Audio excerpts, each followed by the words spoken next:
The police report called it justified force, but the shaky cell phone video told another truth. Elijah Cross, a 73-year-old pastor, lying broken on the pavement for having the audacity to intervene when officers harassed a frightened teenager.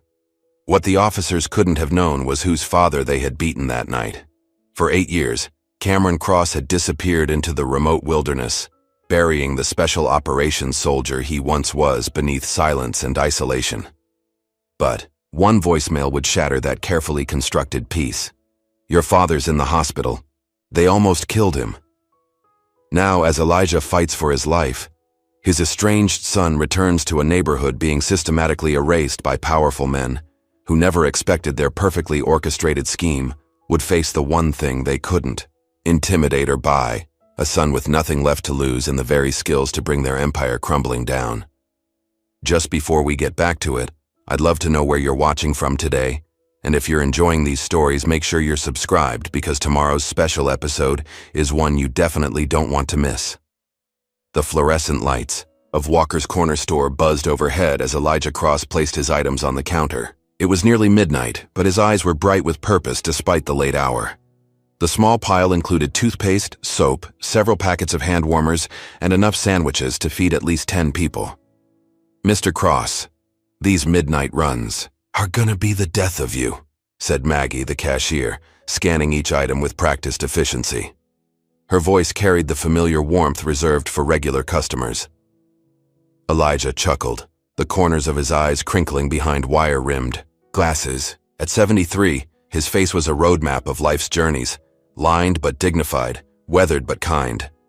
"I'm too old for these midnight runs, Maggie, but the shelter doesn't get many visitors this late." He counted out exact change from a worn leather wallet. "Some folks only come out when they think no one's watching," Maggie nodded, understanding in her eyes. Everyone in the neighborhood knew Elijah's routine: former pastor, current community pillar, midnight angel to those who needed it most. For 20 years, he'd been making these late-night deliveries to the homeless shelter 6 blocks away. "You so take care walking back, Mr. Cross. Things aren't what they used to be around here." Elijah waved away her concern. "The Lord walks with me, Maggie. Always has." The night air had a bite to it as Elijah made his way down Gibson Street. Plastic bags hanging from each hand, streetlights cast long shadows across cracked sidewalks. Some buildings stood proud and restored, fresh paint and new windows, while others remained boarded up, awaiting their turn in the neighborhood's uneven renaissance. As he turned onto Maple Avenue, voices echoed from an alley ahead. Elijah slowed his pace, squinting to make out the scene. 2 men in plain clothes had cornered a teenager against a brick wall. Even from a distance, Elijah could see the boy's hands trembling, his eyes wide with fear. "I swear I don't have anything. Please just let me go home," the boy pleaded, his voice cracking with adolescent terror. One of the men pressed closer. "Then why'd you run? Nobody runs unless they're hiding something." Elijah hesitated only a moment before setting his bags down by a lamppost. Some instincts ran deeper than caution. He'd spent his life stepping into difficult situations. This was no different. "Evening, gentlemen," Elijah called, approaching with deliberate calm. "Everything all right over here?" The 2 men turned sharply, one tall and broad-shouldered, the other shorter with a shaved head. Neither looked pleased at the interruption. "Police business," said the taller one, flashing a badge too quickly for Elijah to read. "Move along." Elijah maintained his measured pace, hands visible at his sides. "I was just concerned about the young man. He seems frightened." The teenager, no more than 16, wearing an oversized hoodie and jeans, looked at Elijah with desperate relief. "Sir, please," the shaved-headed officer cut in. "This doesn't concern you. My name is Elijah Cross. I run the community center over on Washington. Maybe I could help mediate whatever's happening here." He turned to the boy. "Son, are you all right?" Before the teen could answer, the taller officer stepped between them. "You're interfering with police business, old man. Last warning. I'm just trying to ensure everyone's safe," Elijah said, his voice steady. "The boy doesn't appear to be armed or dangerous." "He matches a description," the shorter officer snapped. Now back off before you're obstructing justice. Elijah stood, his ground, hand still open at his sides. I'd like to see some identification, please, and I'd like to know what this young man is suspected of. The air changed. Something dangerous flickered across both officers' faces. Run, Elijah whispered, to the teen. The boy bolted, fear propelling him down the street faster than either officer could react. The taller one swore loudly, turning his fury toward Elijah. You just helped a suspect escape. He's a child who is scared, Elijah countered calmly. If you have legitimate... The first blow caught Elijah by surprise. An open palm against his chest, sending him stumbling backward. Before he could regain his balance, the shorter officer grabbed his arm, twisting it behind his back with unnecessary force. You're under arrest for obstruction, the officer growled, forcing Elijah to his knees. Please, there's no need for... Elijah's words were cut short by a punch to his ribs. Pain bloomed sharp and immediate. Shut up. You should have walked away when you had the chance. What followed was brutal and efficient. Blows rained down, calculated to hurt without leaving obvious marks, except where they didn't care. Elijah tried to protect himself, but his 73-year-old body was no match for their trained violence. He heard something crack in his chest, tasted blood. Through swelling eyes, Elijah saw a figure watching from the shadows, a homeless man with a phone partially raised, recording. Their eyes met briefly before darkness edged Elijah's vision. Enough, the taller officer finally said. Get him out of sight. They dragged him deeper into the alley, his heels scraping concrete, and dumped him behind a dumpster like discarded waste. The last thing Elijah heard before consciousness slipped away was one officer saying to the other, "Nobody's gonna miss another old black man." Morning light filtered through the windows of Riverside Hospital's intensive care unit. Elijah lay, unconscious, machines beeping steadily beside him. His face was nearly unrecognizable, swollen, bruised, with a split running through his bottom lip. A tube helped him breathe, and bandages wrapped his chest where 3 ribs had fractured. In the hospital waiting room, a small television mounted in the corner played the local morning news. An elderly man was hospitalized last night after a confrontation with police officers in the Gibson neighborhood, the anchor reported with practiced neutrality. Video emerged showing part of the incident, where officers appear to be defending themselves from an aggressive man who interfered with an arrest. The footage played, grainy and shaking, starting only after Elijah had been forced to the ground, the context missing, the beginning absent. Without the lead-up, it looked like officers restraining someone who wouldn't stay down. The officers involved have been placed on administrative leave pending an investigation, the anchor continued. The police union has issued a statement defending the officers' actions as necessary force against an individual who allegedly helped a suspect escape custody. 500 miles away, in a remote cabin nestled among pine trees, Cameron Cross sat cleaning a hunting rifle with methodical precision. At 35, his body was a weapon honed by military service. Lean muscle, precise movements, and eyes that revealed nothing. The cabin's interior was Spartan, no photographs on the walls, minimal furniture, nothing personal except a trunk in the corner. His phone sat on the table, ignored. 15 missed calls in the past month. Cameron never answered. After 8 years in Special Operations Forces, the silence of the mountains had become his only peace. When the phone buzzed again, he nearly ignored it. But something, instinct, perhaps, made him check the screen. Unknown number. Cameron let it go to voicemail. A minute later, curiosity won. He pressed play. My name is Thomas Washington. You don't know me, but I know your father. The voice was deep, urgent. Your father's in the hospital. They almost killed him. Riverside Hospital, room 307. He might not make it this time. Cameron's hand tightened around the phone. 8 years of practice detachment cracked, just slightly. He crossed to the trunk in the corner, opening it for the first time in years. Inside lay a stack of unopened envelopes, all addressed, in the same careful handwriting. Beneath them, a photograph. A younger Elijah with his arm around a teenage Cameron, both smiling. A lifetime ago. Cameron pulled out the photo and one letter, still sealed. He didn't open it. Not yet. Instead, he reached for his duffel bag. 24 hours later, Cameron walked through the doors of Riverside Hospital. He wore jeans and a plain gray t-shirt, his military bearing impossible to disguise despite civilian clothes. His face betrayed nothing, no fear, no anger, no grief. Just assessment. As he approached the nurse's station, an elderly woman watering plants in the hallway dropped her watering can. Water pooled at her feet as she stared. "Lord have mercy," she whispered. "Cameron Cross." He nodded once, barely acknowledging her. "We didn't think you'd ever come back," she continued, her voice low enough that only he could hear. "Not after what happened with your mother." Cameron's jaw tightened imperceptibly. "Room 307, was all he said before walking past. The ICU was quiet except for the steady beeping of monitors. Cameron paused in the doorway of room 307, his stoic expression finally faltering. The man in the bed barely resembled the father he remembered. Elijah's face was a landscape of bruises in various shades of purple and yellow. His breathing was shallow despite the oxygen tube. Cameron moved to the bedside chair with military precision. He sat rigidly, hands clenched into fists on his knees. For a long moment, he simply watched the rise and fall of his father's chest. "I never got to say I was sorry," he finally whispered, voice rough from disuse. "He wouldn't want your sorry," came a woman's voice from the doorway.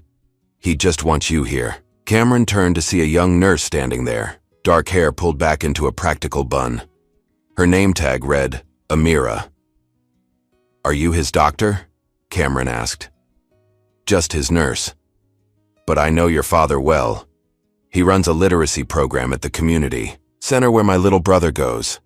She hesitated, then stepped inside, closing the door behind her. "The official story is wrong." Cameron's eyes narrowed slightly. "What happened? Your father was protecting someone, a teenager who was being harassed by those cops." She reached into her scrubs pocket and pulled out a USB drive. "My cousin sees everything from his spot near the liquor store. He caught most of what happened." Cameron took the drive, his fingers closing around it. "Your dad was protecting someone again," Amira said softly.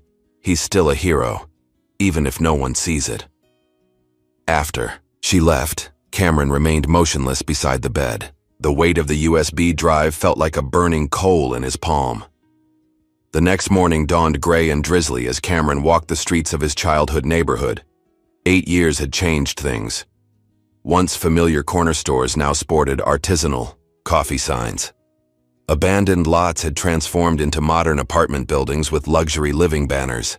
Yet pockets remained untouched by this selective renaissance. Blocks where poverty still pressed against every surface.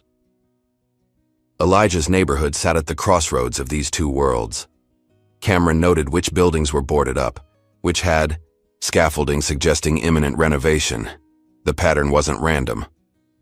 "Well, I'll be damned. The prodigal son returns." Cameron turned to see a man approaching. Early 30s, clean-cut but with faded tattoos visible at his neckline. Something familiar in the stance. "Aaron?" Cameron asked, recognition dawning. In the flesh, Aaron's smile didn't reach his eyes. "Didn't think you'd remember me. Been a minute. You look different." "Yeah, well, the old man saved me. Got me into rehab. Helped me get custody of my kid back." Aaron studied Cameron's face. "You disappeared." There was no accusation in the words, just fact. Cameron didn't deny it. "How is he?" Aaron asked. "Unconscious. Beaten badly." Aaron shook his head slowly. "Not right what they did. Not right at all." He looked up and down the street before continuing. "That boy he was helping? Marcus. Good kid. Works at the grocery on weekends." "I need to find him," Cameron said. "He's scared. Cops told him they'd come for his family if he talked." Aaron paused. "But he's working today. Pierce's Market on Westfield." Cameron gave a single nod of thanks. "Your father never gave up on any of us," Aaron called after him. "Not even you." Pierce's Market was mostly empty when Cameron walked in. Behind the register, A lanky teenager with nervous eyes scanned items for an elderly woman. Cameron waited, browsing canned goods until the store emptied. The boy's hands trembled as he straightened items by the register. "Marcus?" Cameron approached slowly, hands visible. The teenager froze, eyes darting toward the exit. "I'm not here to hurt you," Cameron said quietly. "I'm Elijah Cross's son." Recognition and relief flooded the boy's face, followed immediately by shame. "I ran," he whispered. "I ran and left him there." "He told you to run," Cameron corrected. "Those cops, they just started checking me for no reason. I was walking home from my cousin's place." Marcus's voice shook. "They didn't ask questions. They just attacked. Your dad stepped in and told me, 'Run, son, don't look back.' So I did." Cameron's expression remained neutral, but something fierce burned behind his eyes. "You did what he asked. That's all." "Is he—" Marcus couldn't finish the question. "He's alive," Cameron assured him. "Did you know those officers? Had you seen them before?" Marcus shook his head. "No, but they knew my name somehow. Called me by it before I even said anything. That's what was weird." As Cameron walked back toward the hospital, his phone rang, a number he recognized this time. He answered wordlessly. "I heard you're back." A woman's voice, crisp and professional. "Naomi. 8 years of silence, and now you show up looking. For what exactly?" His sister's tone was sharp enough to cut glass. "Absolution?" "I'm here for the old man," Cameron said simply. "Really? Because you weren't here when Mom died. You weren't here when Dad got foreclosure notices. You weren't here for any of it." Cameron said nothing. "I'll be there in an hour. Don't disappear again before I arrive." She hung up. Riverside Hospital's cafeteria was nearly empty when Naomi Cross walked in. At 32, she moved with purpose. Tailored suit, briefcase in hand, eyes scanning the room until they landed on her brother. She'd always looked more like their mother, same determined chin, same analytical gaze. "You look well," Cameron offered as she sat across from him. "Save it." Naomi placed her phone on the table, screen up in case of important calls. "What's your plan?" "I don't have one yet." "Typical." She leaned forward. "While you've been playing Mountain Man, I've been trying to hold what's left of this family together." Dad refused to leave that church even when the neighborhood started changing. Said his people needed him. "Our people," Cameron corrected quietly. "Don't." Naomi's eyes flashed. "You don't get to claim that now, not after walking away." "I had reasons." "We all have reasons, Cameron. We just don't all have the luxury of disappearing because of them." She pulled out a legal pad. 2 officers are on administrative leave, James Griggs and Peter Holt. Both have complaints in their files, all mysteriously dismissed. I'm building a case. "Have you been to the precinct?" "Of course I have." "They stonewalled me," said Dad was combative and interfered with official police business. Her pen tapped against the paper. "I need that video your nurse friend mentioned." Cameron hesitated. "I haven't watched it yet."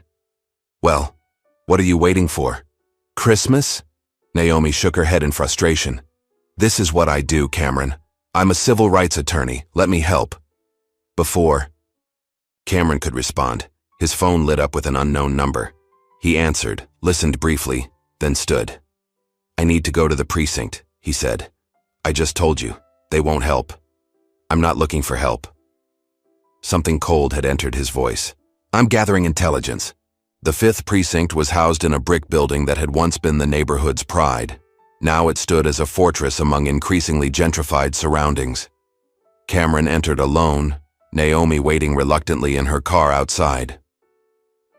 At the front desk, Cameron adopted a different posture, less military, more uncertain civilian. "I'm here about my father, Elijah Cross. I was told I could get a copy of the incident report." The desk sergeant barely looked up. "Incident reports take 5 to 7 business days to process. Fill out this form." "Officer, my father is in intensive care. I just need to understand what happened." Should have thought about that before he interfered with an arrest. The sergeant pushed a clipboard toward him. "Fill it out or leave." As Cameron took the clipboard, a door opened behind the desk. Two officers walked through, one of them pausing when he saw Cameron. "You the cross kid?" The officer was stocky, with closely cropped hair and hard eyes. His nameplate read, Griggs. Cameron met his gaze evenly. "I'm Elijah Cross's son, yes," Officer Griggs smirked. "Word of advice? Old man should have stayed in bed where he belongs." The clipboard bent slightly in Cameron's grip, the only outward sign of the rage flowing beneath his calm exterior.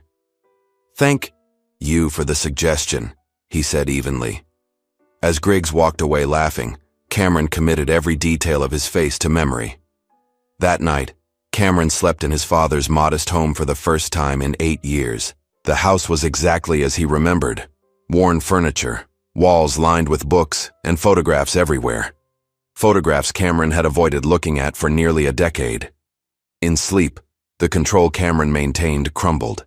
His dreams filled with fragments of memories, gunfire, a child's scream, the weight of his rifle. He woke gasping, sheets twisted around him, sweat soaking his skin despite the cool room. For a moment, he didn't recognize where he was. Then reality returned, his father's house, his childhood bedroom. The weight of presence and absence equally heavy. Morning brought Amira to his door, her face tight with worry. "I shouldn't be here," she said as Cameron let her in. "But there's something you need to know." She sat at the kitchen table, hands clasped tightly. "My uncle is Tom Griggs, Officer Griggs's brother." Cameron's expression didn't change, but his attention sharpened. "I think he's done things like this before," Amira continued. "Family dinners, he and James would joke about cleaning up the neighborhood. I thought they meant actual crime, but now..." She reached into her bag and pulled out a sealed envelope. "Your father gave this to my uncle at church 3 weeks ago. I found it in Tom's desk when I was looking for stamps." The envelope contained names and phone numbers, nothing else. No explanation. "I don't know what it means," Amira admitted. "But the night before your father was attacked, my uncle and Officer Griggs had a huge argument about that stubborn old preacher." After Amira left, Cameron began a systematic search of the house. In his father's study, behind books on theology and civil rights, he found what he was looking for, an old leather-bound journal. The pages were filled with Elijah's distinctive handwriting, prayers, addresses, and coded references that made little sense at first glance. Jackson family, offered 50Ks, refused Thompson residence, second offer after incident. Accepted church land, final offer rejected. Pressure increasing, Cameron flipped through pages of similar entries, each more concerning than the last. A pattern was emerging, one that went beyond a simple case of police brutality. As he studied the journal, a knock at the door interrupted his concentration. He opened it to find an elderly man in clerical collar standing on the porch. "Pastor Wilson." Cameron recognized his father's oldest friend. "You look like him," the old man said, voice thick with emotion. "Same eyes, same way of standing." Cameron stepped back, inviting him in. Once seated, Pastor Wilson got straight to the point. "Your father stood in the way of money. That's what this is really about." His gnarled hands trembled slightly. "They've been buying up properties all around the church for 2 years. Elijah refused to sell the community center land." "Who's they?" "Development company. Urban Rise or Urban Vista, something like that." Pastor Wilson leaned forward. After each refusal, something would happen. Break-ins, code violations, police harassment. And no one did anything? Who would we tell? The same authorities carrying out the pressure? Pastor Wilson shook his head sadly. "Your father documented everything, but he was just one old man against a system." As the pastor stood to leave, he placed a heavy hand on Cameron's shoulder. "Don't look deeper, son, or you'll be next." That afternoon, Cameron walked through the neighborhood again, this time paying closer attention to which buildings were being renovated and which remained untouched. Several people recognized him. Some nodded respectfully, others turned away. The prodigal son's return was already neighborhood news. Outside the community center, an older woman sweeping the sidewalk paused her work. "You got some nerve showing." "Up now," she said, not unkindly. "Your daddy needed you." "I know," Cameron acknowledged simply. He never said a bad word about you. Not once. She resumed sweeping, even when everyone else did. By evening, Cameron had returned to Elijah's study with renewed purpose. He spread out the journal, the list of names and numbers from Amira, and city permit records he'd accessed online. Names began to connect. Properties changed hands. Police incident reports clustered around specific blocks before property sales. The developers always had different names, but the pattern was unmistakable. And at the center of it all, a company called Urban Vista Holdings. Cameron reached for his phone and called Naomi. "I need everything you can find on Urban Vista Holdings," he said when she answered. "I think I know why Dad was attacked." "Why?" Naomi asked. "Because he was in the way, and someone decided to move him." Dawn broke over the city as Cameron sat in his father's study, surrounded by papers and an open laptop. He hadn't slept. The wall before him had transformed overnight, sticky. Notes, printouts, and handwritten notes connected by red string formed a complex web of information. At the center, Urban Vista Holdings. 3 hours of research had revealed that Urban Vista Holdings was merely the visible tip of a corporate iceberg. The company was owned by Westland Development Group, which itself was owned by a private equity firm called Sentinel Capital Partners. And controlling a majority stake in Sentinel was Colin Vance, former defense contractor, current real estate mogul. The name hit Cameron like a physical blow. Colin Vance, his former commanding officer. Cameron's phone buzzed with a text from Naomi. "Meeting with witnesses at 10, hospital at 2, don't be late." Before meeting his sister, Cameron had one stop to make. He found Officer Griggs at a diner 4 blocks from the precinct, a predictable routine for a man who valued his breakfast. Cameron slid into the booth across from him without invitation. Griggs looked up from his eggs, surprise quickly masked by contempt. "Well, if it isn't the hero's son. Got a death wish?" "Just some questions," Cameron replied, voice neutral despite the rage simmering beneath the surface. "I got nothing to say to you." Griggs took a deliberate bite of toast. Urban Vista Holdings. Colin Vance. The pattern of police incidents before property acquisitions. Cameron kept his voice low. "I know there's a connection." A flicker of unease crossed Griggs's face before his expression hardened again. "You're in over your head, soldier boy. This isn't the sandbox where you get to play hero. My father is in intensive care because of you." Griggs leaned forward, voice dropping to a dangerous whisper. "Your father was in the way. We're doing the city a favor, cleaning it up." His eyes narrowed. "Did 4 tours in Iraq before joining the force. I know your type. Think you're special because you wore a fancy uniform? You're just another guy who couldn't hack it in the real world." Cameron remained perfectly still, his control absolute. "If my father dies, there won't be enough distance on this earth to save you." Griggs smirked. "Is that a threat?" "No." Cameron stood smoothly. "It's intelligence." At the hospital, Cameron found Naomi already in their father's room. The sight stopped him at the threshold. Elijah was awake, eyes open though clouded with pain medication.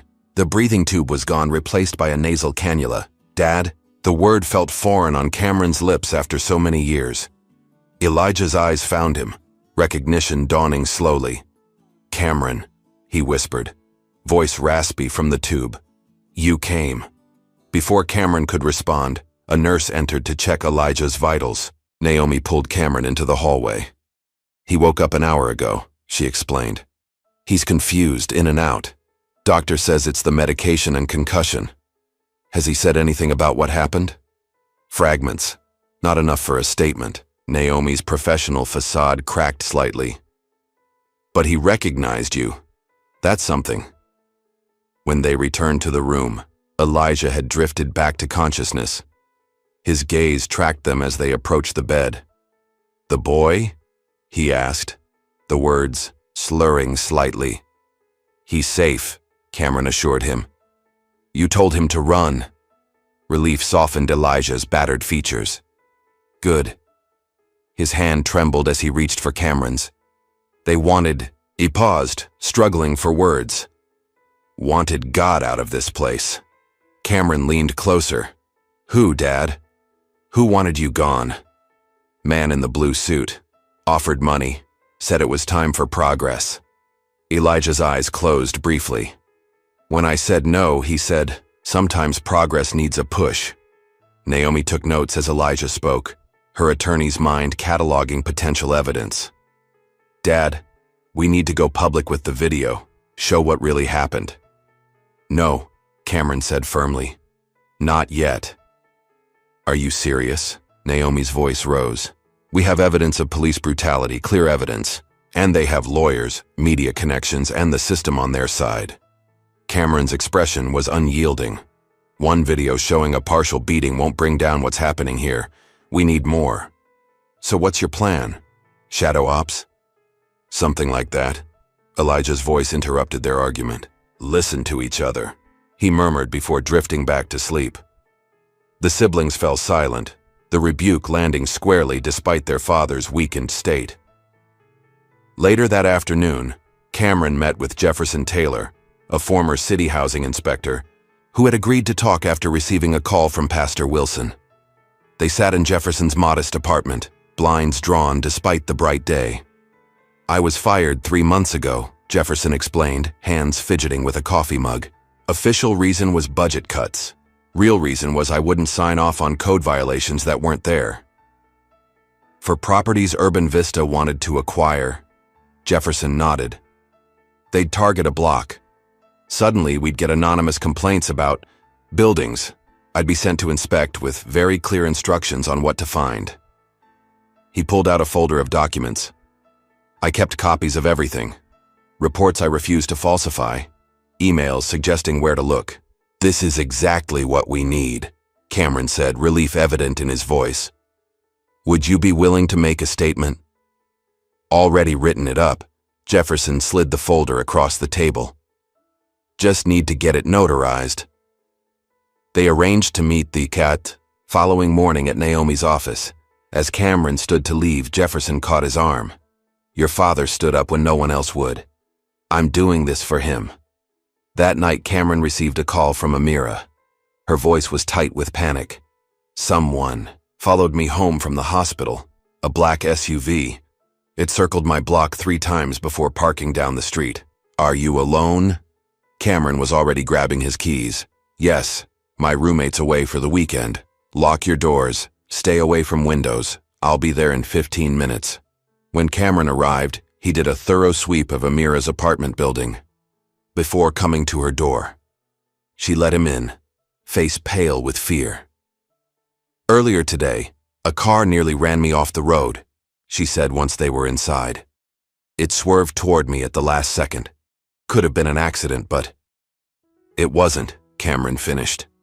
He moved methodically through her apartment, checking windows and sightlines. Pack a bag. You're not staying here tonight. While Amira gathered her things, Cameron installed simple security measures, chair wedges, for doors, window alarms from a nearby hardware store. As he worked, he explained his findings about Urban Vista and Colin Vance. They're not just after one property. They're reshaping entire neighborhoods, he said. And they're using police to help clear the way. But why target me? Amira asked, emerging with a small overnight bag. Because you helped us. Because you're connected to both sides through your uncle. Cameron checked his watch. My contact at City Hall gave me access to their server room tonight. I need to drop you somewhere safe first. I'm coming with you, Amira said firmly. I've been accessing medical records for your father. I know my way around secure systems. Cameron assessed her for a long moment before nodding once. Stay close. Do exactly as I say. Under cover of darkness, they slipped into the Department of Urban Development's offices. Cameron's contact, a janitor whose son had been helped by Elijah's youth program, let them in through a service entrance before continuing his rounds. We have 20 minutes before the security sweep, Cameron whispered as they navigated dimly lit hallways to the server room. Inside, Amira kept watch while Cameron connected a device to the main terminal. Years of military intelligence work made the intrusion methodical and swift. Files copied rapidly. Emails, development plans, surveillance data. Look at this, Cameron murmured, pointing to a folder labeled targeted enhancement zones. The maps on screen showed neighborhoods divided into color-coded sections. Red zones, primarily black neighborhoods including Elijah's, were marked for comprehensive redevelopment. They're not just buying properties, Amira realized. They're mapping entire communities for takeover. Cameron scrolled through more files, each more damning than the last. Listen to this. Surveillance protocols for at-risk zones have been implemented. Assets in place. He looked up at Amira. They're talking about police officers. They've turned them into private security for a development company. A sound in the hallway froze them both. Cameron quickly disconnected his device, data secured. They slipped out through an emergency exit, alarm disabled by Cameron's military-grade tech. Safely back in Cameron's car, Amira finally asked the question that had been building. How do you know how to do all this? Cameron's hands tightened on the steering wheel. I was special operations. Intelligence gathering was part of the job. And Colin Vance? The developer behind all this? My former commanding officer, Cameron admitted. He ran psychological operations in conflict zones, creating instability, then controlling the aftermath. His voice hardened. Looks like he brought the war home. The next morning, Cameron received a text from Naomi. Jefferson never showed. Can't reach him. By afternoon, the news confirmed Cameron's worst fears. Jefferson Taylor had been found dead in his apartment. Heart attack, according to the preliminary report. He was 42 and ran marathons, Naomi said when they met at the hospital. There's no way this was natural. It wasn't, Cameron agreed. They're eliminating loose ends. Naomi paced the small waiting room. I've been offered a position with Walker and Associates, prestigious firm, double my current salary. She stopped, facing Cameron. The offer came with a warning to drop any involvement with Dad's case. What are you going to do? What do you think? Naomi's eyes flashed. I told them to shove their blood money, but it means they're worried about what we might find.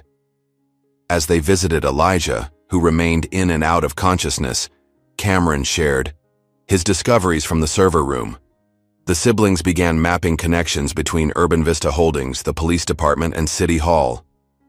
It's not just a few corrupt cops, Cameron explained. It's systematic. They're using military intelligence tactics in civilian life to reshape communities. Naomi's phone buzzed with a news alert. They're saying Jefferson had a history of heart problems, she read aloud. That's a lie. I have his medical records from the discrimination suit last year. Perfect health. As they left the hospital, Cameron felt the weight of surveillance. A dark sedan that had been in the parking lot earlier now followed at a discreet distance. He guided Naomi along a route that would make pursuit difficult. We need to be careful, he warned. With what happened to Jefferson, they're sending a message. I need to get back to the hospital, Naomi said. I want to pull the security footage from the night Dad was brought in. It might show something. I'll do it, Cameron offered. Less conspicuous. That evening, Cameron returned to Riverside Hospital. Using Amira's ID badge, he slipped into the security office during a shift change. The footage archives were organized by date, but when he selected the night of Elijah's admission, the screen displayed an error message. File not found. Looking for something? A voice came from behind him. Cameron turned to find a security guard watching from the doorway, tall, military-bearing, evident despite the rent-a-cop uniform. Just checking footage from my father's case, Cameron replied evenly. The guard stepped closer. His name tag read, Phillips. Those files have been requisitioned as part of an ongoing investigation, Phillips said. His stance and terminology betrayed military training. Official channels only. As Cameron left, Phillips called after him. You're not the only one with a military past, soldier. The warning was clear. The opponent knew exactly who he was facing.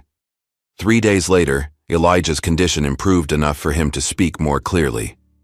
Cameron and Naomi sat at his bedside, as a doctor reviewed his progress. The confusion is diminishing, though he may still have memory gaps, the doctor explained. Physically, he's healing well, but the recovery will be long. Once they were alone, Elijah gripped Cameron's hand with surprising strength. "I remember more now," he said, voice still raspy but determined. "About the attack?" Naomi leaned forward. "Recorder ready." Elijah nodded slowly. "The boy, Marcus." The officers stopped him first. "I saw one of them drop something by the boy's feet, then claimed they'd found it." "A weapon?" Cameron asked. "A small bag. Drugs, maybe." The boy kept saying, "It wasn't his." Elijah closed his eyes briefly, the memory causing visible distress. They were setting him up. That's when I intervened. Cameron and Naomi exchanged glances. This was worse than they'd thought. Not just brutality, but fabricating evidence.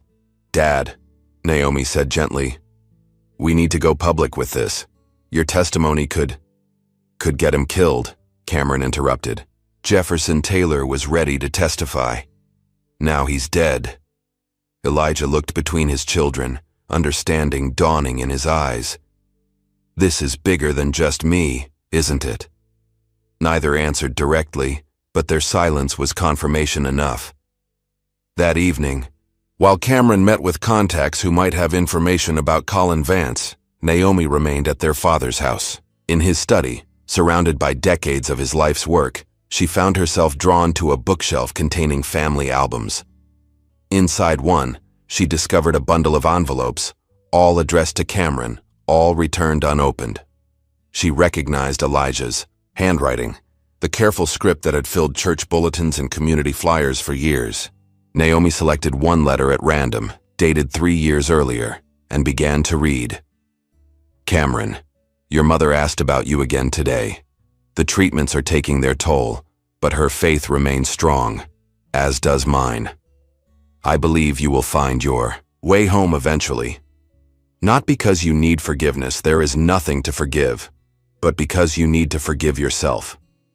The burden you carry was not yours to bear alone. When you're ready, we will be here."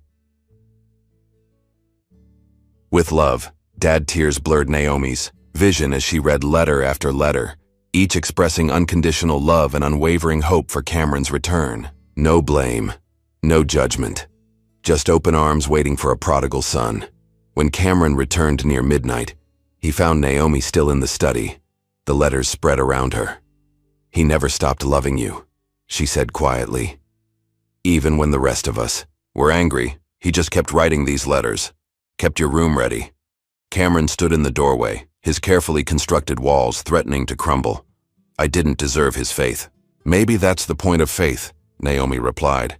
"It's not about deserving." The next morning, Cameron drove Amira to her shift at the hospital.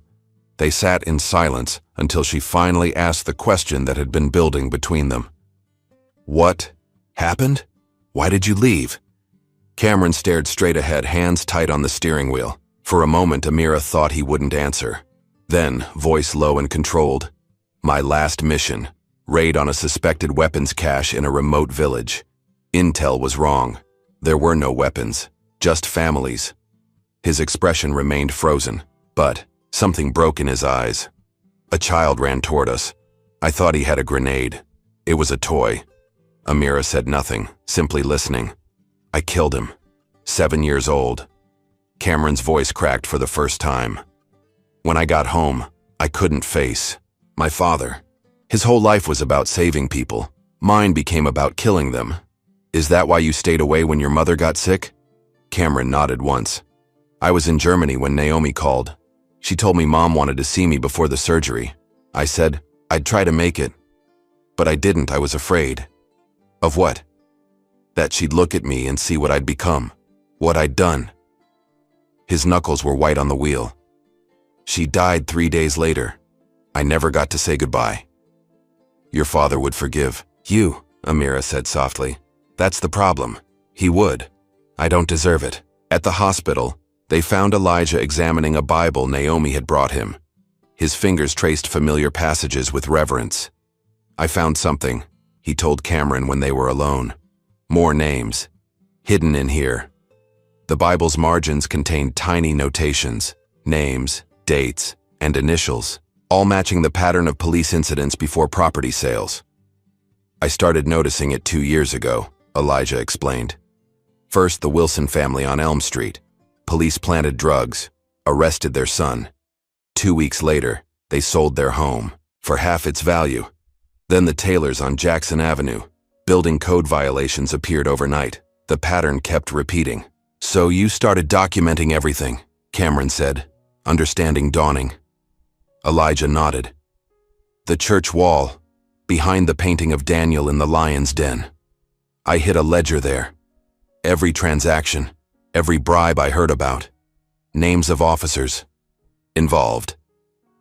Naomi arrived as they were discussing the ledger. The church is scheduled for a fire inspection tomorrow morning, she informed them. We need to get that ledger now. That afternoon, Cameron approached the old church alone. The brick building stood proud despite the changing neighborhood around it, a Victorian structure with stained glass windows depicting scenes of deliverance and hope. As he slipped inside through a side door, he noted fresh, condemned notices posted at the entrance. The silence inside was heavy with memory. This place had been the center of his childhood, before war and guilt had taken him away. The painting hung where it always had, Daniel surrounded by lions, his face serene in faith. Cameron carefully removed it from the wall, revealing a small hollow space behind.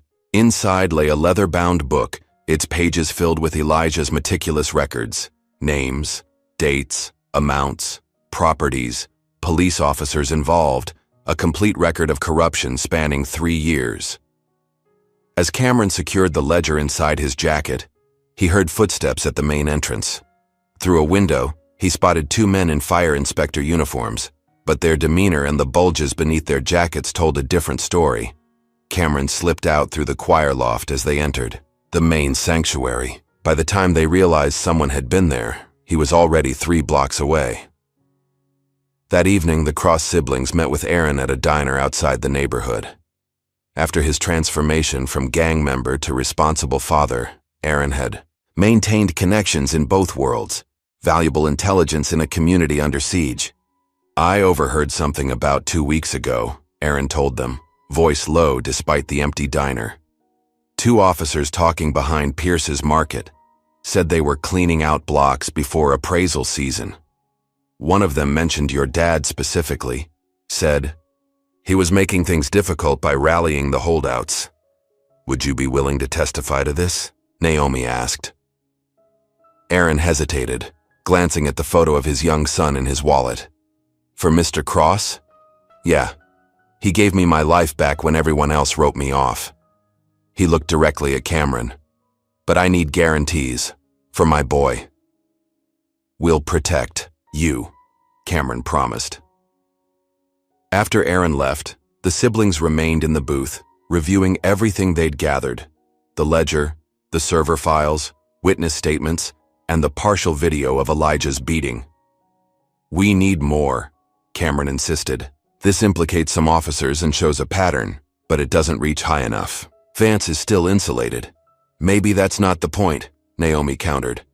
Maybe we don't need to bring down the entire system at once. We just need enough pressure to force accountability for what happened to Dad. They fell silent as the waitress refilled their coffee.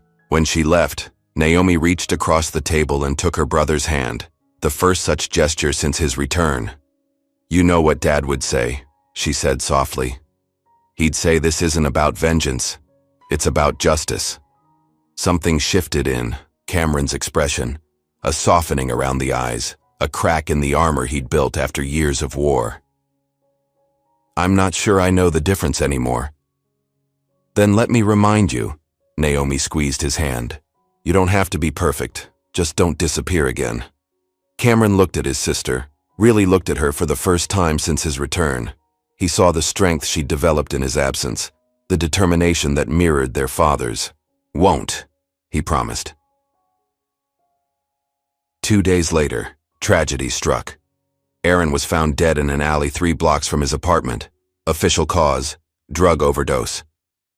That's impossible, Naomi insisted when Cameron told her the news. He was clean for 4 years. He coached Little League. It wasn't an overdose, Cameron said grimly. I saw the body. There were restraint marks on his wrists. Injection site was wrong for a user. The local news barely covered the story, just another statistic in a neighborhood they'd already written off. When mentioned, Aaron was described as a man with a history of drug problems, despite years of sobriety. They didn't just kill him, Naomi said as they watched the dismissive news report. They erased everything he became, everything he worked for. Cameron stood by the window watching police cars cruise slowly past Elijah's house for the third time that day. His face was carved from stone, but a dangerous fire burned in his eyes. "No more peace talks," he said finally. "It's time to go to war." Naomi rose and stood beside him, her expression equally determined but tempered with their father's wisdom. "No," she corrected. "It's time to make them listen to the truth, with everyone watching." 3 days after Aaron's murder, the alley, where his body was found transformed from a forgotten space between buildings to a sea of candlelight. Hundreds gathered, standing shoulder to shoulder in quiet defiance. Handmade signs reading "Justice for Aaron" and "We Remember" rose above the crowd. Cameron stood at the edge, watching as Naomi took her place beside Aaron's mother and 7-year-old son. Whatever hesitation his sister might have felt about going, public had vanished with Aaron's death. Now she moved with the righteous anger of someone who had nothing left to lose. "We're told that some lives matter less than others." Naomi's voice carried through the crowd without need of amplification. "We're expected to accept when our neighbors are found dead in alleys, when our elders are beaten in streets, when our community is dismantled piece by piece," the crowd murmured in agreement. Aaron Turner was a father, a coach, a man who rebuilt his life after mistakes. The system wants you to remember only his past, not the future that was taken from him. Her voice broke slightly as she looked at Aaron's son. "But we will remember all of him, and we will demand answers." As Naomi spoke, Cameron noticed at least 3 unmarked police cars parked at the perimeter. Officers inside watched through tinted windows, documenting faces in the crowd. Cameron memorized their license plates while keeping his face turned away from their cameras. By morning, "Our Justice for Aaron" was trending locally. Pictures of the vigil appeared on news sites, though most mainstream outlets buried the story beneath more comfortable headlines. "It's not enough," Cameron said as he and Naomi reviewed media coverage from Elijah's kitchen table. "They're treating it as a local human interest story. We need national attention." Naomi nodded, laptop open before her. "Which is why I just sent this to the editor of the Tribune." She turned the screen to show him an op-ed titled, "The Price of Progress: How Development Dollars Buy Police Power." The byline read, "Anonymous." It details everything: the pattern of police harassment before property sales, the targeted neighborhoods, the connections to Urban Vista. Naomi closed the laptop. "Not enough specifics to identify our sources, but enough truth to make them nervous." "When does it run?" "Tomorrow morning, front page of the digital edition." Naomi sipped her coffee. "And I've sent copies to 6 other major outlets. Once one publishes, the others won't want to be left behind." Cameron studied his sister with newfound respect. "Dad would be proud." "He taught me well." Naomi's smile was bittersweet. "Fight the system from within. Use their own tools against them." The op-ed hit like a thunderclap. By noon, it had been shared thousands of times across social platforms. The final line became a rallying cry across the city. "We are not disposable, not anymore." As predicted, competing outlets scrambled to follow up with their own stories.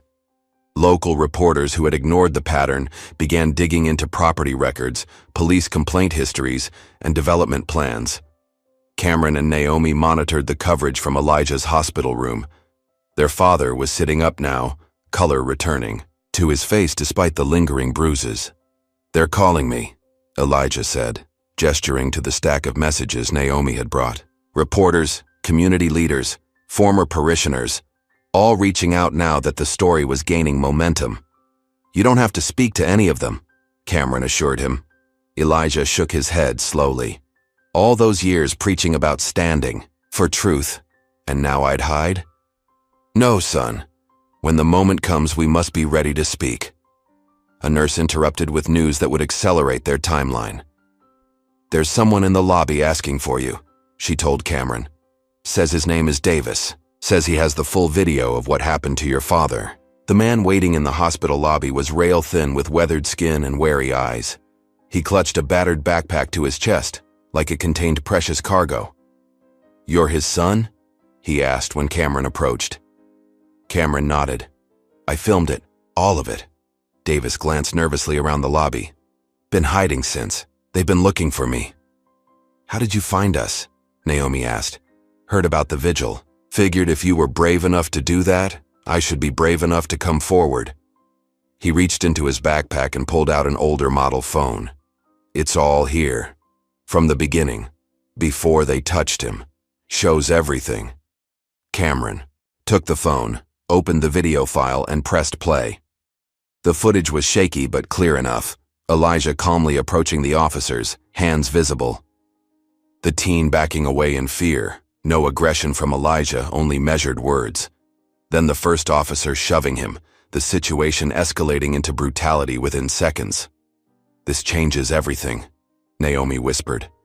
Within hours, Naomi had made a secure copy of the full video and released it through legal channels to select media outlets. By evening, it played on screens across the city, the unedited truth of what had happened to Elijah Cross. The response was immediate and overwhelming. Hundreds gathered spontaneously outside the police precinct. More assembled at City Hall. Signs reading "Justice for Elijah" appeared in windows and on street corners. Unlike the sanitized news coverage that had followed the initial incident, this time the story couldn't be contained. The image of a respected elder being brutalized for protecting a teenager cut through political divisions and forced uncomfortable conversations. Cameron monitored the protests from a distance, his military training allowing him to spot potential flashpoints and direct volunteer peacekeepers through secure messages. When police formed lines with riot gear, Cameron ensured protest marshals created buffer zones to prevent confrontation. "We're not here for conflict," he instructed the volunteer team. "We're here to be seen, to be heard. No one gets hurt today." As public pressure mounted, Colin Vance finally emerged from the shadows. His media conglomerate connections flooded. Local airwaves with character assassination pieces. Experts questioning Elijah's mental health.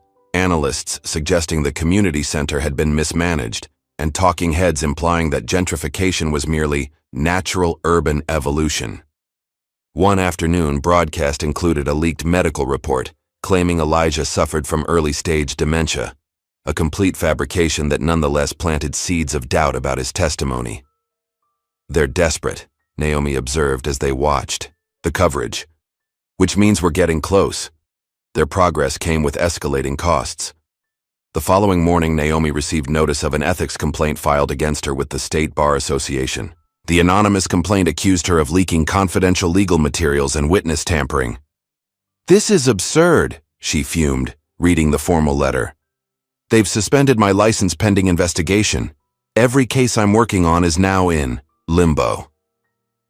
"They're isolating us," Cameron said, "cutting off your professional resources, testing our resolve." That evening, a message appeared in Cameron's encrypted email, an address he'd used only for military communications years ago. The sender identified only as Scope.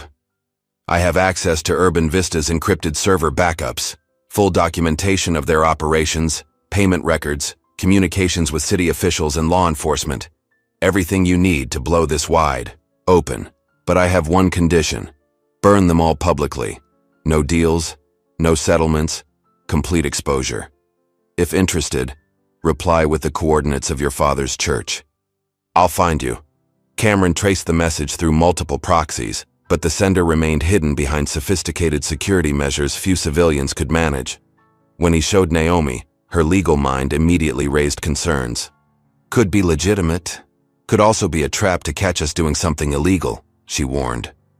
"Only one way to find out," Cameron replied, typing the church coordinates. The response came within minutes. "Tomorrow, midnight, the Westview Tower, service.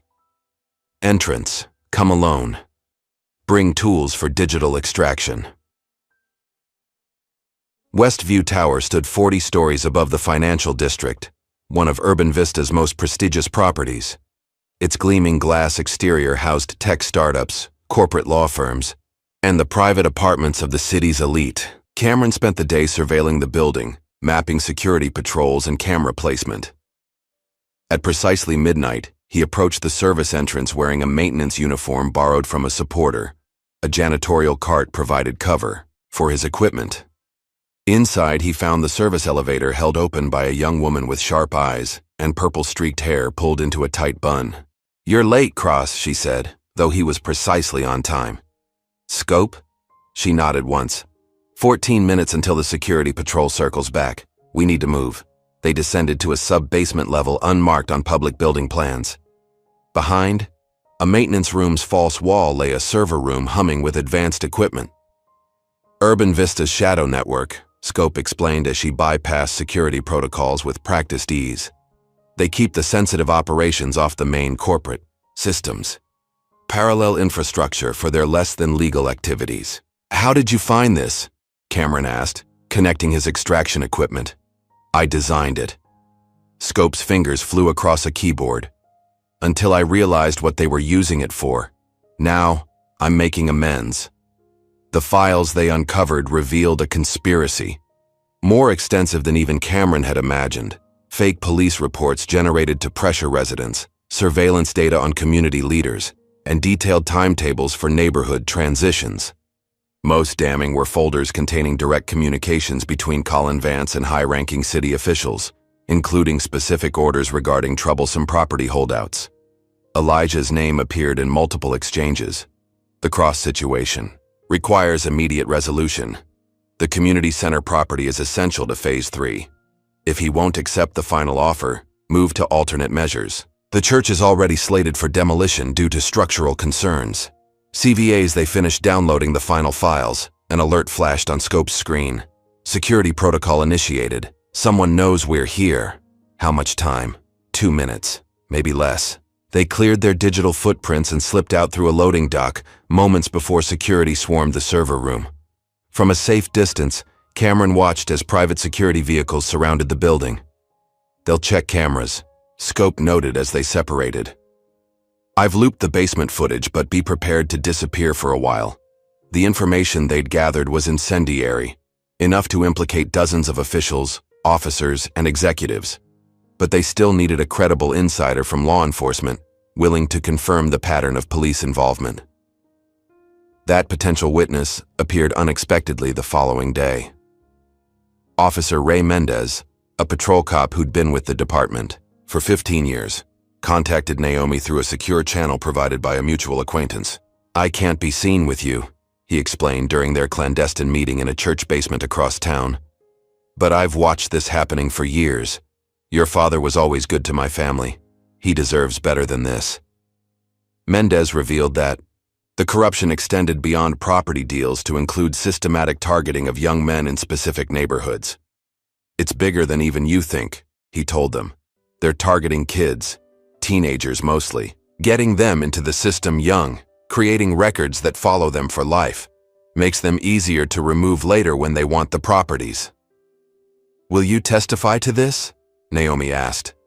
Mendez hesitated before nodding. "With protection. My family, too. I've documented everything, dates, names, locations. It's all on a drive at my sister's house." They arranged for him to provide a sworn statement to a trusted judge the following morning. Meanwhile, Elijah continued to recover, his strength returning with each passing day. The doctors had cleared him for discharge within the week, though he would need ongoing physical therapy. When Cameron visited him that evening, he found his father sitting in a chair by the window, watching a gathering crowd below. Supporters had maintained a constant vigil outside the hospital, holding signs and singing hymns that floated up to Elijah's fourth-floor room. "They need something to believe in," Elijah said without turning. "More than justice for one old man." "It's about more than you now," Cameron acknowledged. "It's about the whole system." Elijah nodded slowly. "Then we must give them truth. All of it." The following evening, despite his doctor's protests, Elijah insisted on attending a community gathering. In the church courtyard, Cameron and Naomi helped him into a wheelchair, though he refused to remain seated once they arrived. Hundreds had assembled in the space: families, elders, children, community leaders. When Elijah rose shakily to his feet, leaning heavily on a cane, a hush fell over the crowd. For a moment, he simply stood there, his bruised face visible to all. Then, with a voice that carried decades of moral authority, he began to speak. "I may be old," he said, each word measured and clear, "but my God is still bigger than your lies." The crowd erupted in cheers and amens. Phones captured the moment, sending it instantly across social networks. It became the image the media couldn't ignore: an injured elder standing against Goliath, backed by his community. The disciplinary hearing against Naomi was scheduled with unusual haste, a clear attempt to discredit her before she could present their evidence publicly. She arrived at the courthouse flanked by 3 fellow attorneys who had volunteered to represent her pro bono. As the panel prepared to begin the proceedings, a court clerk hurriedly passed a tablet to the head of the ethics committee. The woman's expression shifted from officiousness to shock as she scrolled through whatever had appeared on the screen. "This hearing will be postponed indefinitely," she announced abruptly. Later, they learned what had happened. Minutes before the hearing, Scope had leaked a complete transcript of internal city emails proving the ethics complaint had been orchestrated by Bradley Wilson, a senior partner at Naomi's former firm with direct financial ties to Urban Vista. "They're scrambling," Naomi observed as they watched the afternoon news coverage, "making mistakes." One of those mistakes became evident when Officer Griggs, frustrated by his suspension and the mounting public scrutiny, lashed out at a reporter who cornered him outside his home. The footage of him striking the cameraman spread rapidly, becoming another visual confirmation of the temperament they had been fighting against. That evening, as they reviewed their growing evidence at Elijah's home, Naomi finally addressed the weight that had lingered between them for years. "I need to tell you something," she said, setting aside the legal briefs she'd been annotating. "About Mom." Cameron stilled, waiting. "When she was diagnosed, she wanted to wait for you before the surgery. I told her not to." Naomi's voice wavered. "I told her you wouldn't come, that waiting would just put her at risk." The admission hung between them. "I blamed you for leaving," she continued, "but I was scared you wouldn't come back at all, that she'd be heartbroken waiting for someone who never arrived." Cameron absorbed this in silence, his face unreadable. "She waited anyway," Naomi finished. 3 extra days, until the doctor said they couldn't wait any longer." "She was right to wait," Cameron finally said. "I was coming. I was on a flight when she went into surgery." Naomi's eyes widened. "You never said—" "The mission ended early. I was on my way home." His voice was hollow with old grief. "I landed to the news that she was gone." The revelation settled between them. Years of blame and hurt, built on a tragic misalignment of timing and miscommunication. "I'm sorry," Naomi whispered. "Me too." Their reconciliation was interrupted by an encrypted message from one of Cameron's military contacts, a former member of his special ops team now working in private security. "Vance's tactics look awfully familiar. Remember Kabul, the displacement protocols? He's using the playbook here, running domestic psyops against civilians. Thought you should know." Attached was a document showing disturbing parallels between urban counterinsurgency tactics they'd used overseas and the methods being deployed in targeted neighborhoods: surveillance, strategic pressure points, and identification of community leaders for neutralization. The final piece of the puzzle fell into place the next morning, when Naomi and Amira, working together at the hospital, discovered files about relocation protocols that had been misfiled in a city health department database. "They're calling it a youth intervention program," Amira said as they examined the documents. "But look at the locations. The coordinates matched remote properties owned by Vance's subsidiary companies, converted juvenile detention facilities, repurposed as behavioral modification centers. Records showed dozens of teenage boys from targeted neighborhoods had been picked up for minor infractions, then relocated to these facilities on judges' orders. They're removing the next generation of community leaders," Naomi realized, "making sure there's no one left to organize resistance when they make their final push." As they compiled their evidence for public release, Disaster struck. Officer Mendez, their insider prepared to testify, vanished the night before his sworn statement was to be recorded. His family was reportedly moved to a safe house for protection, but the address traced back to a property managed by Urban Vista Security. The message was clear. Even those within the system would be silenced if they spoke out. That evening, Cameron received a private video message from a secured account. When he played it, Colin Vance's face filled the screen, older than Cameron remembered, but with the same calculating eyes that had once commanded military operations. "You're not a soldier anymore, Cross," Vance said, his voice conversational, as if they were discussing strategy over coffee. "You're a liability, and I clean liabilities." Cameron played the video silently for Naomi. His expression hardened with each frame. "What are you thinking?" she asked when it ended. "That it's time to become what he fears." Over the next 48 hours, Cameron and Naomi created something Vance couldn't fight with intimidation or character assassination, a public coalition too diverse to discredit. They brought together survivors of police violence, community teachers, honest cops who'd been sidelined, clergy from multiple faiths, small business owners, and even former city officials who'd resigned rather than participate in corruption. They called it the Elijah Initiative, a movement built on exposing systematic abuses while offering a vision for authentic community development. Each participant recorded testimony, provided documentation, or offered expertise that formed pieces of the larger truth. Working from Elijah's living room, now converted into an operations center, they prepared for one final broadcast that would present their case to the world, complete with evidence, names, accounts, videos, and confessions. As Amira set up the technical components and Naomi finalized the legal protections for their sources, Cameron sat beside his father's bed, where Elijah rested between physical therapy sessions.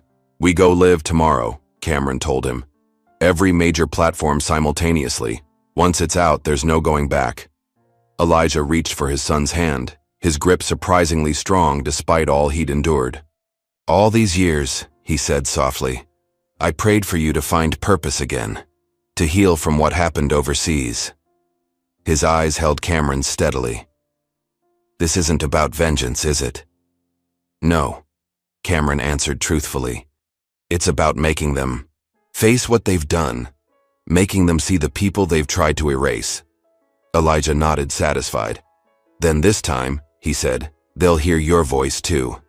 We go live in 60 seconds. Amira's voice was steady as she made final adjustments to the broadcasting equipment set up in Elijah's living room. What had begun as a simple live stream had evolved into something far more sophisticated, a multi-platform broadcast secured against interruption through redundant systems and satellite uplinks arranged by scope. Cameron stood behind the main camera, watching Naomi make final adjustments to her notes. She wore a simple blue blazer, her expression composed despite the gravity of what they were about to do. Beside her sat Elijah, in a comfortable chair, dressed in his Sunday best despite it being Wednesday morning. His bruises had faded to yellowed shadows, but the dignity in his posture remained undiminished. 5 seconds, Amira counted down. 3, 2, 1. The red light blinked on, and Naomi looked directly into the camera. "My name is Naomi Cross. I'm a civil rights attorney in this city. Beside me is my father, Elijah Cross, who 3 weeks ago was brutally beaten by police officers for protecting a teenager from being falsely arrested." Her voice was clear, measured. "What happened to my father isn't an isolated incident. It's part of a systematic effort to remove certain residents from targeted neighborhoods, a coordinated campaign involving police, city officials, and corporate developers." As she spoke, the broadcast cut to carefully prepared evidence, the unedited video of Elijah's beating, property records showing the pattern of acquisitions after police incidents, and portions of Elijah's ledger documenting the corruption. "Today, we're going to show you exactly how this system works," Naomi continued. "How a development company called Urban Vista Holdings has been using police as private security to clear neighborhoods for profitable redevelopment. How teenagers have been targeted and removed to break community resistance, and how anyone who speaks out is silenced." The broadcast continued with testimony from community members, each sharing their experience of intimidation, false arrests, or pressure to sell their homes below market value. Davis, the homeless man who had filmed Elijah's beating, appeared, with his face obscured to protect his identity. When the testimonials concluded, Cameron stepped in front of the camera. His military bearing was evident, but he spoke with his father's moral clarity. The man behind this operation is Colin Vance, CEO of Sentinel Capital Partners and controlling owner of Urban Vista Holdings. Cameron displayed photographs and documents showing Vance's connections to city officials. Vance is a former defense contractor who has applied military psychological operation tactics to civilian neighborhoods.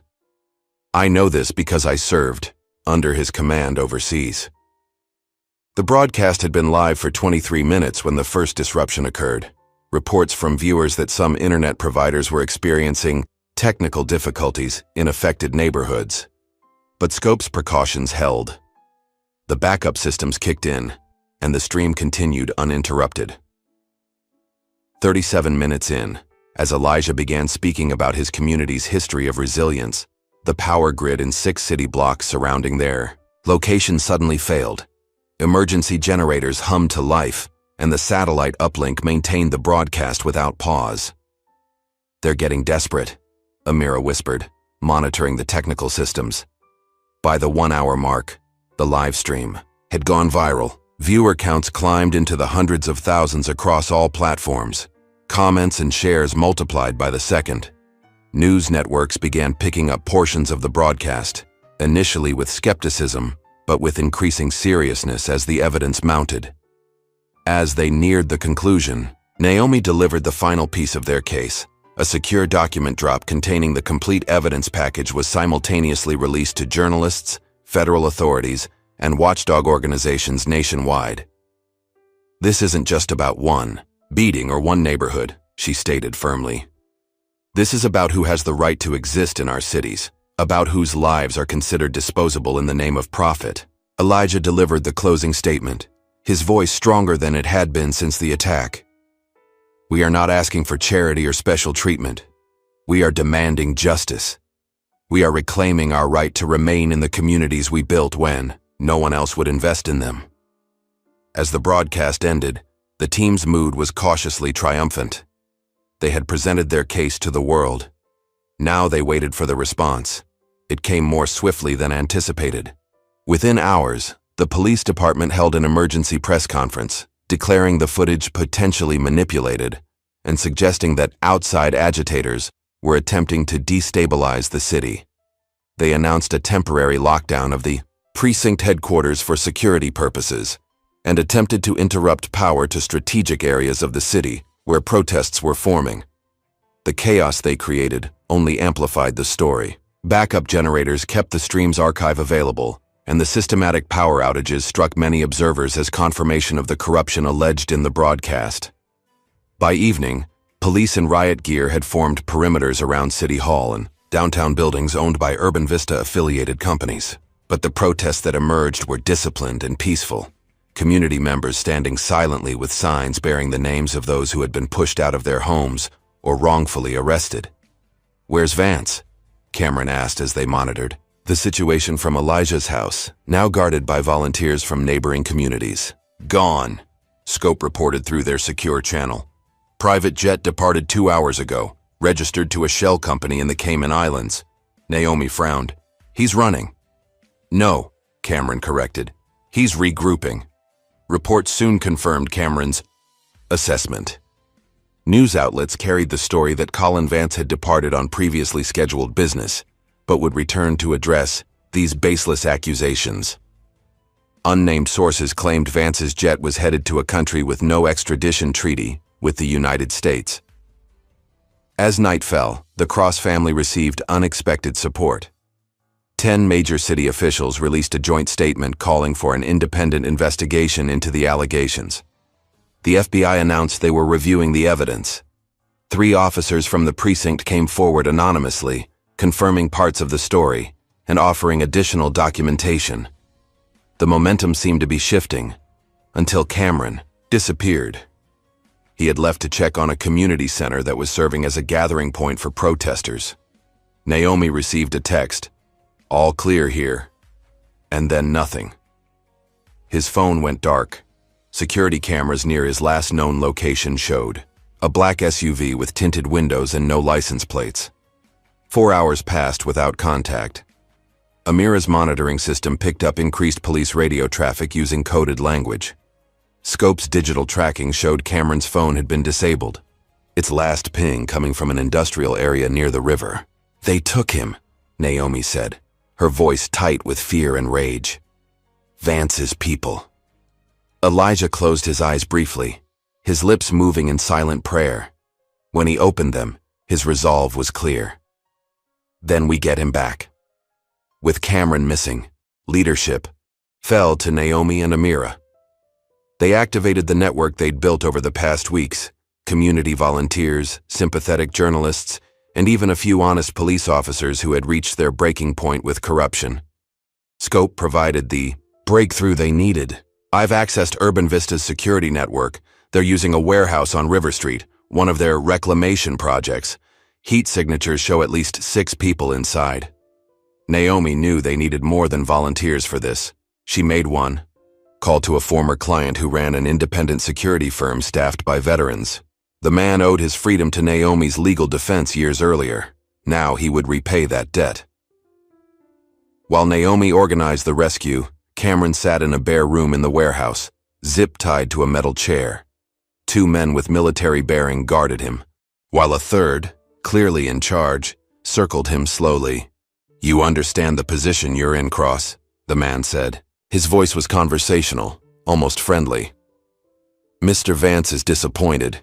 He saw potential in you overseas, thought you had the stomach for necessary actions." Cameron remained silent, his training allowing him to maintain calm despite the bruise darkening along his jaw. "We need you to make a statement. Retract the allegations. Say it was edited, manipulated for revenge." The man leaned closer. "You do that, everyone walks away. Your father gets left alone. Your sister keeps her license. Life goes on." Cameron finally spoke, his voice level. "You think this ends with me? It could. You don't understand what you've started." Cameron's eyes were steady. "My father taught me patience, taught me that justice doesn't come from one man. It comes from truth that can't be buried." The interrogator straightened, nodding to one of the guards who stepped forward with a cattle prod. "Everyone breaks, Cross. It's just a matter of time and technique." Hours passed. Questions. Pain. More questions. But Cameron had endured worse during military training. He retreated into the mental discipline that had kept him alive in combat zones, present enough to respond when necessary, but detached from the pain. They had moved to more direct methods when the power in the warehouse suddenly cut out. Emergency lights cast red shadows across the concrete floor. One of the guards moved to the window, then stumbled back as a small object crashed through the glass, releasing smoke into the room. What followed was precise and professional, a coordinated entry through 2 access points. Cameron recognized the efficiency of special operations veterans and how the rescue team neutralized his captors with non-lethal force. Within minutes, he was being guided out of the building, zip ties cut, supported, between 2 operators in tactical gear. "Naomi sent us," one explained as they helped him into a waiting vehicle. "Your sister is one hell of a commander." Cameron managed a pained smile. "Runs in the family." By morning, footage of the rescue had leaked online, showing Cameron being led from the warehouse, visibly injured but walking. The company that owned the building denied any knowledge of what had happened there, but security footage showed the same unmarked vehicles that had been monitoring protests entering the property. Hours earlier, FBI agents raided Urban Vista's offices and City Hall simultaneously. Local news captured images of boxes of documents being removed, servers being confiscated, and several officials being escorted out in handcuffs. Among them was Officer Griggs, shouting obscenities at cameras as agents guided him into a federal vehicle. 2 days later, international authorities announced that Colin Vance had been detained in a small coastal town where he owned a private compound. Despite having landed in a country with no extradition treaty, pressure from multiple governments had resulted in his arrest on charges of financial crimes that transcended borders. Cameron watched the news from a hospital bed, ribs bandaged from his ordeal. Naomi sat beside him, while Elijah dozed in a chair nearby. The family reunited in circumstances none could have imagined. "It worked," Naomi said softly, not wanting to wake their father. "They're saying the investigation has expanded to 3 other cities with similar patterns, federal task forces, congressional inquiries. And our neighborhood?" The mayor announced an emergency order freezing all evictions and property sales in affected areas pending the investigation. Naomi squeezed his hand. "It's not over, but it's a start." Cameron nodded, watching their father sleep. He never lost faith. Not in the system. Not in people. He turned to his sister. "Not in me." "Neither did I," Naomi admitted. "I was just better at hiding it." 6 months later, the abandoned lot behind Elijah's church hummed with activity. What had once been a dumping ground for construction debris now featured fresh landscaping, newly poured concrete foundations, and the frame of a 2-story building rising from the earth. Cameron directed volunteers unloading lumber from a truck, his movements confident despite the occasional wince when he turned too quickly. Some injuries healed more slowly than others. "Looking good, Cross," called Aaron's mother as she arrived with a cooler of sandwiches and drinks for the workers. "Your daddy would be proud." Cameron nodded his thanks, glancing toward the church where Elijah met with community members in his office, back to his routine of counseling and organizing, though now with a cane always at his side. The transformation of the lot into the Elijah Cross Community Center had become a symbol of the neighborhood's rebirth. What Urban Vista had planned as luxury condominiums was becoming something more valuable, a place for counseling, food distribution, job training, and youth programs. Across town, Naomi stood before the judicial committee that had once threatened her license. Now they listened attentively as she declined their offer of a position on the city's newly formed Civil Oversight Committee. "I appreciate the opportunity," she told them, "but I've decided to run for district attorney instead." The announcement sent ripples through the local political establishment. Naomi Cross had become a household name since the exposure of the Urban Vista conspiracy. Her campaign announcement the following week drew supporters from every neighborhood in the city. "The justice system works only when it works for everyone," she told the crowd gathered at her campaign launch.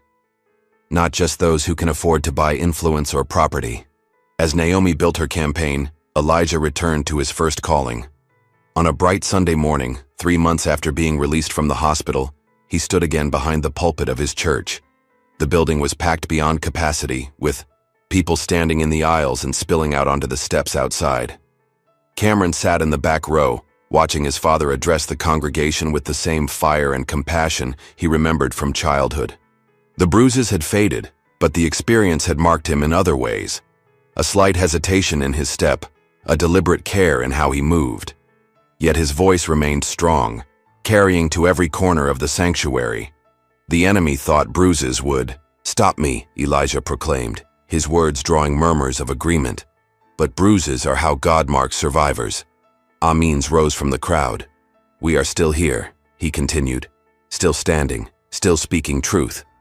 After the service, as congregants lingered to speak with Elijah, Cameron slipped away. He drove to the small cemetery on the edge of town where his mother had been buried 8 years earlier. The grave was well maintained. Elijah had seen to that even in Cameron's absence. Fresh flowers indicated his father's recent visit. Cameron placed his own bouquet beside them, then sat on the stone bench facing the headstone. From his pocket, he withdrew the stack of letters he'd carried with him for so long, each one still sealed, preserved in their envelopes. One by one, he opened them, reading his father's words chronicling years of family events, community changes, and unwavering hope for his son's return. The final letter, written just weeks before Elijah's attack, struck deepest. "My son. The city changes around us, but some things remain constant.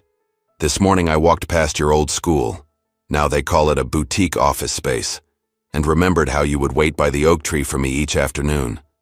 Some days I walk by that spot and almost expect to see you there, backpack slung, over one shoulder ready to tell me about your day. I had a dream last night that you came home, not running from something but moving toward something. Perhaps it was just an old man's wishful thinking, but it felt real enough to mention here. Your room remains as you left it. Your mother would say I'm being foolish, but I believe in preparing. A place for those we love, even when they're not ready to occupy it. Until you're ready, Dad, as Cameron folded the letter. Tears fell freely for the first time since his return. I'm home now, he whispered. Over the next several months, the neighborhood began a subtle transformation, not the wholesale gentrification Urban Vista had planned, but an authentic revitalization driven by residents themselves. Abandoned buildings reopened as local businesses. Graffiti evolved into commissioned murals celebrating community history. Empty lots became gardens and playgrounds. Amira launched a podcast called Streetlight Witness, documenting stories of both corruption and resilience. Her first episode, featuring Elijah's story, was downloaded over 1 million times and picked up by national radio programs. The legal consequences of the Urban Vista exposure reached far beyond the city. Congressional hearings examined the intersection of police power and development interests in urban renewal projects nationwide. 3 other cities launched investigations into similar patterns within their boundaries. New legislation was proposed to prevent the tactics that had been used to displace residents. On a warm afternoon 9 months after their family had been reunited by crisis, Cameron sat on the steps of the church watching children play basketball on the newly installed court beside the community center. Elijah emerged from the building, walking carefully with his cane, and lowered himself to sit beside his son. Marcus came by today, Elijah said, referring to the teenager he had protected that fateful night. He's working at the center now, wants to start a mentoring program for younger kids. Cameron nodded, watching the teenagers on the court. Continuing what you started. What we're all continuing, Elijah corrected gently. That boy told me something I wanted to share with you. He said, Mr. Cross, you didn't just save me. You gave me something to believe in. The words hung in the air between them, a testament to the power of standing firm when it would have been easier to step aside. Naomi joined them a few minutes later, campaign materials tucked under her arm. Amira arrived shortly after, recording equipment in hand for her latest podcast episode. The 4 sat together as the sun began its descent, casting long shadows across the community that had nearly been erased. Sometimes I think about what would have happened if you hadn't come back, Naomi said to Cameron. Someone else would have stood up, he replied. The truth doesn't depend on any one of us. Elijah smiled at his children, pride evident in his eyes. He looked out at the neighborhood, at families walking together, at storefronts being repainted, at garden plots taking root in once vacant lots. Justice isn't loud, he said softly. Sometimes it's just knowing we're still standing. As darkness fell, lights came on throughout the neighborhood. Warm glows from windows where families gathered, street lights illuminating sidewalks where neighbors greeted each other, and the bright beacon of the community center where a new generation was finding its voice. The system that had once seemed invincible had not been completely dismantled. Such changes never happened all at once. But its machinery had been exposed, its power diminished by nothing more complicated than truth, spoken without fear. And in that simple victory was the seed of all others to come. What price would you pay to protect your home, your family, your truth? If Elijah's story moved you, hit that like button, subscribe for more powerful narratives, and share this video to ensure voices like his are never silenced.